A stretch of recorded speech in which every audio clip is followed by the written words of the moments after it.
राधे राधे। भगवान भोलेनाथ को मनाने के लिए, भगवान शिव को मनाने के लिए, विश्वनाथ को मनाने के लिए सोमवार के व्रत हम सभी को करने चाहिए।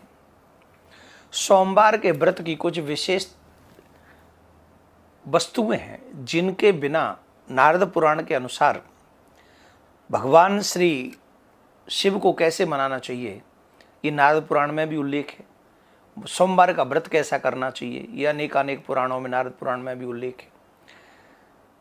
भगवान शिव की पूजा करने के लिए, सोमवार का व्रत पूजन करने के लिए हम सभी को चाहिए कि हम और आप सभी सोमवार के दिन सूर्योदय से पहले उठें। सूर्योदय से पहले उठकर भगवान शिव को अभिषेक करने से पहले सूर्य भगवान को जल दें। उसके बाद हम संकल्प करें कि हम सोमवार का व्रत करेंगे। और आपकी पूजा की थाली में, मैं बाद में बताऊंगा, पहले सामग्री आप लोग नोट कर लें। आपकी पूजा की थाली में बहुत चीज़ें आवश्यक हैं और वो हैं, आप नोट कर लेंगे। वो रोली होनी चाहिए, चावल होना चाहिए, ये तो आप सभी जानते हैं। रोली हो, चावल हो, मोली हो, सिंदूर हो, गुलाल हो, हल्दी हो, गुलाल होना चाहिए और चंदन होना चाहिए, कच्चा दूध होना चाहिए, धतूरा होना चाहिए। ये बहुत आवश्यक चीज़ें हैं। गंगा जल अवश्य रखें। ये वो ऐसी आवश्यक वस्तु हैं जो शिव जी को विशेष प्रिय है। इनको चढ़ाने से शिव जी विशेष कृपा करते हैं। बेलपत्र अवश्य होना चाहिए, अक्षत अवश्य चढ़ाने चाहिए। अक्षत भगवान शिव को बहुत विशेष प्रिय है।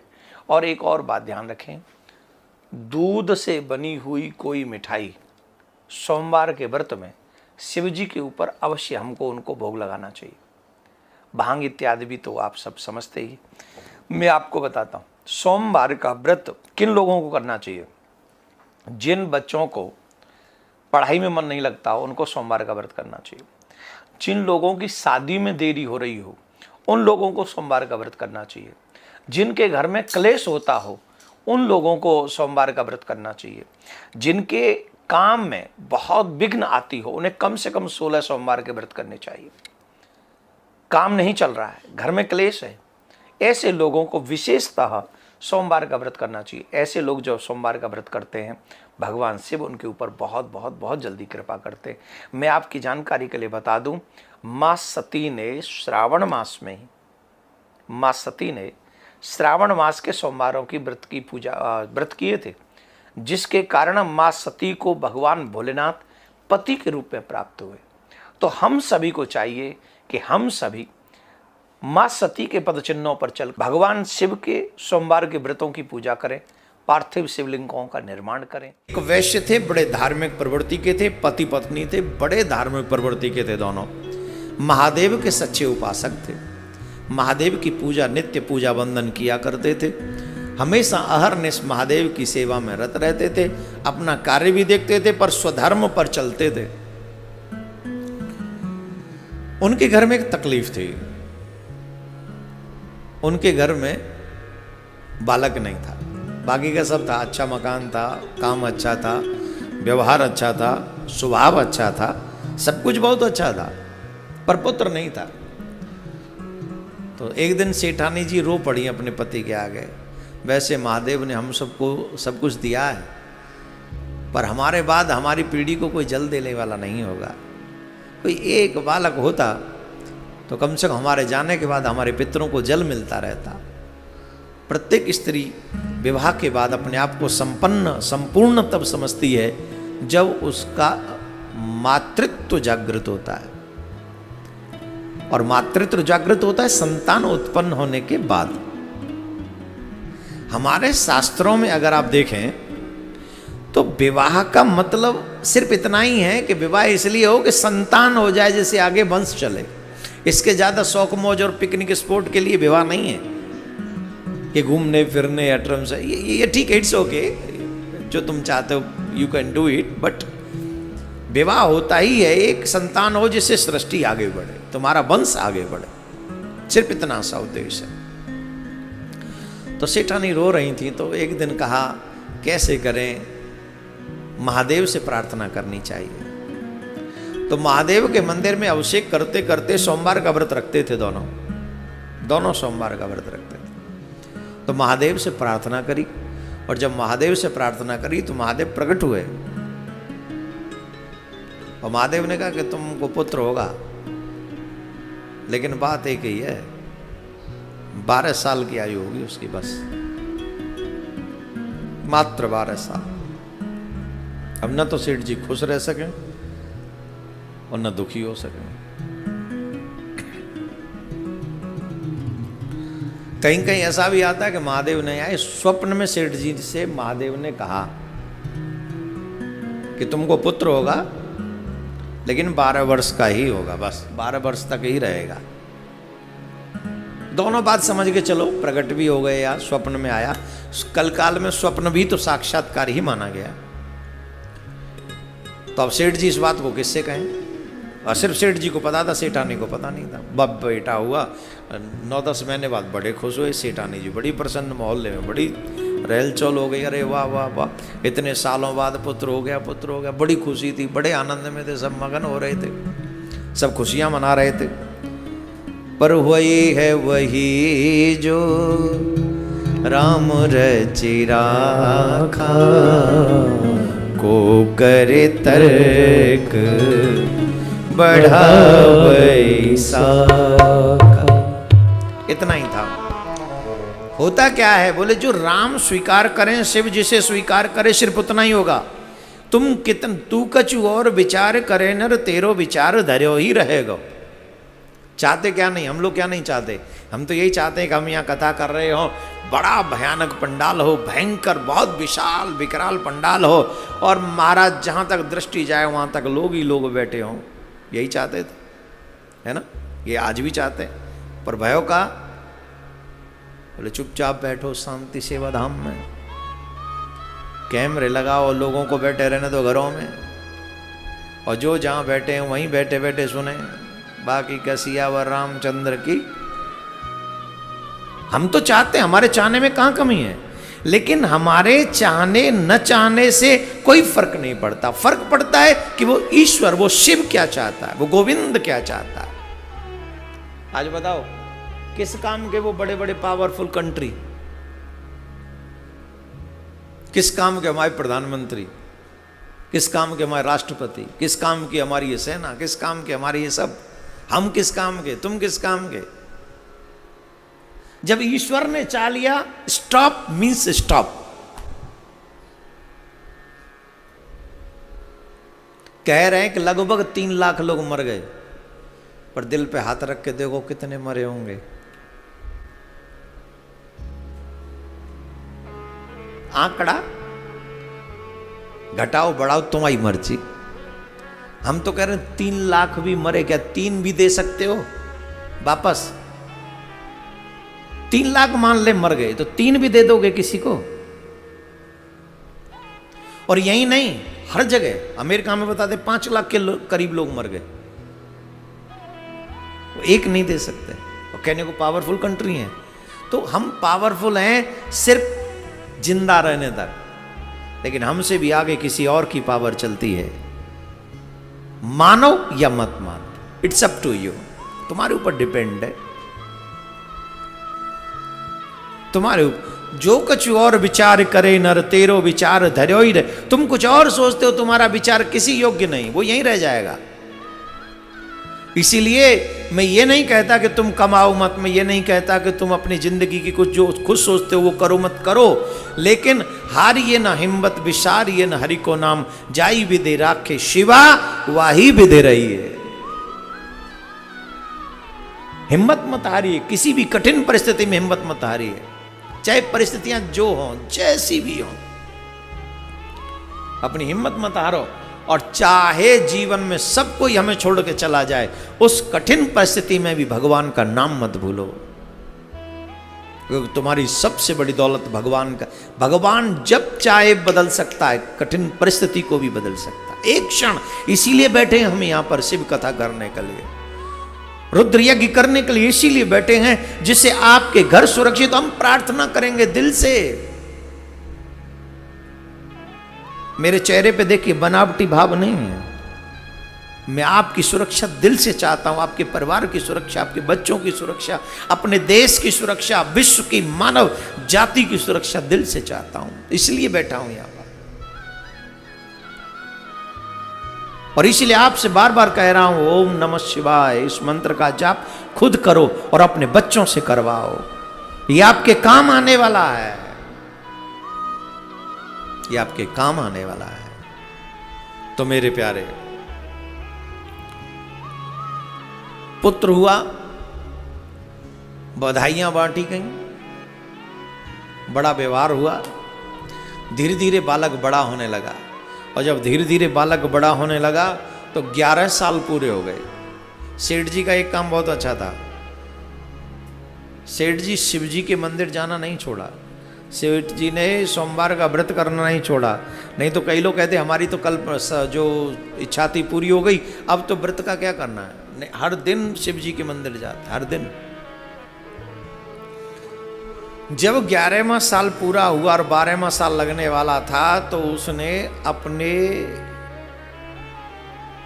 साले को बुलाया, सेठ जी ने, मतलब लड़के के मामा को, लड़के के मामा को बुलाया और कहा इधर आओ, और उसे बहुत सारा पैसा दिया लड़के के मामा को, और कहा कि इस बच्चे को काशी ले जाओ। लड़का बड़ा सुंदर था, बहुत सुंदर, राजकुमार लगता था एकदम, बहुत ही ब्यूटीफुल। तो मामा से कहा कि तुम इसको अपने साथ काशी ले जाओ, काशी में रहो, जाते समय काशी में विद्या अध्ययन करवाओ, जाते समय संतों की सेवा करते जाना, भंडारा करते हो जाना, और जब तक काशी में रहो हर दिन भंडारा करना, और हर दिन संतों को बुला के भोजन करा के उनका आशीर्वाद इस बच्चे को दिलवाना। माता पिता से विदा लेकर प्रणाम करके वो बालक काशी के लिए प्रस्थान कर रहा है। मार्ग में जाता है, प्रणाम करता हुआ, भंडारा करता हुआ, मामा जैसे जैसे मामा जी कहते हैं वैसे वैसे वो प्रणाम करता हुआ बच्चा उस सत् कार्य को करता हुआ, पूजा पाठ करता हुआ, भंडारे करते हुए ऐसे आगे बढ़े। प्रिय श्रोतागण, एक जगह पर मार्ग में एक नगर पड़ा, वहां के राजा की राजकुमारी का विवाह था, और जिस राजा के बेटे के साथ उसका विवाह था वो राजा का बेटा राजकुमार जो था वो एक आंख का था। कैसा था, क्या बोलते हैं उसको हमारे ब्रज में, कानो, कानो। अब राजा सोच रहा है कि अगर मैं काने राजकुमार को लेके जाऊंगा, राजकुमारी बड़ी सुंदर थी, तो राजा अपनी बेटी का विवाह नहीं करेगा मेरे बेटे से। तो पहले कहाँ देखते थे लोगों को, फलाने राजा का बेटा है, बोले हाँ कर दो, फिक्स है, ऐसे ही हो जाता था। तो उसने सोचा क्या किया जाए, तो वो साहूकार का बेटा वहां से निकला, तो राजा ने साहूकार के बेटे को पकड़ लिया और कहा सुन तेरा विवाह कराएंगे हम। विवाह मेरा क्यों, मैं तो पढ़ने जा रहा हूँ। बोले नहीं नहीं विवाह कराएंगे, सुन तू एक काम कर, देख मेरा बेटा है गोविंदाय नमो नमः, एक आंख का है, इससे राजकुमारी विवाह नहीं करेगी, तू चल विवाह कर ले और चुपचाप चला जाइए, विवाह के बाद में फिर बहू को हम ले जाएंगे, बताना मत, और नहीं चलेगा तो तुझे मार देंगे। राजा तो राजा। तो उस साहूकार के बेटे ने उस राजकुमारी से विवाह का, वो वाकई राजकुमार सा ही लगता था, बड़ा शंकर भगवान का प्रसाद है, व्रत का प्रभाव है, सोमवार का फल है, तो सुंदर तो वो होगा ही, बड़ा सुंदर था। सब लोग बड़े खुश हुए, इतना सुंदर राजकुमार, इतना, राजकुमारी से भी आ गया, बड़ा प्रसन्न हुआ, राजकुमारी से विवाह हो गया उसका। और राजकुमारी से विवाह हो गया तो उसको पता था कि इस तरीके से तो धोखा ही है, अपने प्राण बचाने के लिए राजकुमारी से विवाह करे और ये कहीं और चली जाए। अब बोल सकता नहीं क्योंकि राजा तो छाती पे ही बैठा है, वहीं सर पे ही है। तो क्या करें, उस साहूकार के बेटे ने राजकुमारी की चुन्नी पर, उसके पल्ले पर लिख दिया बैठे बैठे उसकी चुन्नी पर लिखता गया, मैं साहूकार का बेटा हूँ, मैं राजकुमार नहीं हूँ, मैं काशी पढ़ने जा रहा हूँ। इस राजा ने इसका बेटा जो है काना है, पूरी लिस्ट लिख दी, जो स्टोरी थी, ब्रेकिंग न्यूज। मेरे बाद ये अपने बेटे काने बेटे के लिए तुझे ले जाएंगे, मैं तो जा रहा हूँ काशी। जब फेरे वेरे के बाद में राजकुमारी गई, चुनरी उसने देखी तो उसमें पूरा लेटर लिखा हुआ था। उसने वो पढ़ लिया और पढ़ने के बाद में उसने अपने महाराज से, अपने पिता से कहा, तो पिताजी ने राजा को क्या बोलते हैं, बेरंग लौटा दिया कि जाओ, मेरी बेटी तुम्हारे घर नहीं जाएगी। और वो चला गया काशी अपने मामा के साथ। काशी में रहने लगे और काशी में नित्य भंडारे की सेवा, भोजन की व्यवस्था, संतों का आदर सत्कार वहां पर होता रहा। ऐसे ही कर करके धीरे धीरे करके वो दिन भी आ गया जब 12 साल कंप्लीट होने को थे। उस दिन बहुत बड़ा यज्ञ, उससे पहले भी वहां यज्ञ कराया गया बहुत बड़ा, वो यज्ञ चल रहा था। मामा उसमें जजमान बन के बैठा हुआ था।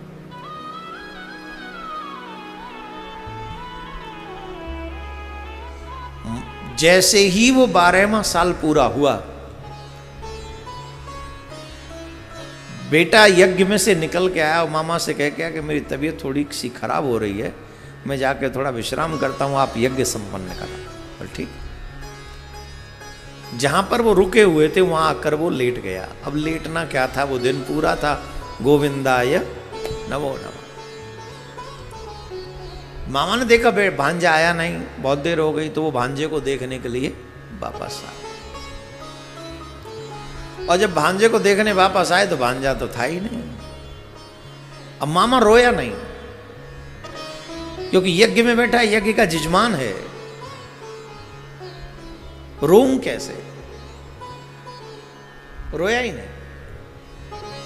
कितना कठोर हृदय किया होगा उस। भांजा भी बहुत प्रिय होता है मामा को। ये तो अब थोड़े से मामा वैसे हो गए, नहीं तो मामा का मतलब आप समझ रहे, मामा 2 माँ का शब्द जुड़ा है, बहुत लाड प्यार करते हैं मामा। पर आजकल तो जो भी है समझो आप। यज्ञ संपन्न कराया और जो फूट फूट के रोया, जो फूट फूट के रोया, जो फूट फूट के रोया। यज्ञ से, संतों के उस सेवा भाव से महादेव प्रसन्न हुए। पूछा, बताओ क्या चाहिए? मां पार्वती ने बाबा भोलेनाथ से कहा, ये इतना छोटा सा प्यारा सा बच्चा है, इतना बड़ा इसने यज्ञ कराया है और ये रो रहा है, ये दुखी है, क्यों? शंकर भगवान मां पार्वती माँ के निकल रहे थे, पार्वती माँ को दया आ गई, ये क्यों रो रहा है? बोले देवी, इसको हम ही ने 12 वर्ष का आयु दिया था। अब इसके माता पिता सोमवार का व्रत करते थे तो हमसे पुत्र मांगा, हमने दे दिया, लेकिन 12 वर्ष की आयु आज उसका वो समय पूरा हो गया। बोले नहीं प्राणनाथ, ऐसा मत कीजिए, ये छोटा सा बच्चा है, मैं माँ हूं, मैं जानती हूँ उसकी माँ पे क्या बीतेगी, मैं माँ हूं, मैं जानती हूं, और इस दर्द को माँ के सिवा कोई और नहीं जान सकता है, इसलिए आपसे हाथ जोड़ के प्रार्थना कर रही हूं, मेरे कहने से इसकी आयु बढ़ा दीजिए। महादेव प्रसन्न हुए और बच्चा उठ के खड़ा हो गया और मामा का हृदय प्रफुल्लित हो गया। बोलिए भोलेनाथ भगवान की, काशी विश्वनाथ की, पार्वती मैया की। वैसे मैया ज्यादा दयालु होती हैं पिताओं से, महादेव से भी ज्यादा दयालु माँ पार्वती, सच्ची बता रहा हूं। माएँ बहुत जल्दी दया कर देती, बहुत अतिशीघ्र प्रसन्न हो जाती। मामा बड़े प्रसन्न हुए, बोले भांजे यज्ञ पूरा हो गया, पढ़ाई पूरी हो गई, चलो वापस चलते हैं। वापस जब जा रहे थे तो उसी नगर में पहुंचे। जब वहां के निकल रहे थे तो वो देख रहा था राजकुमारी गई होगी कि यहीं होगी। विवाह हो गया था, छोटे छोटे बच्चों का भी मन तो करता ही है, चाहे विवाह के नियमों को न जाने पर बहू का नाम तो जानते ही हैं। 7-8 साल 9 साल 10 साल के तभी से कहते बहू बहू, जाने न ताने फिर भी बहू, और जब बड़े हो जाते तो फिर ले ले बहू।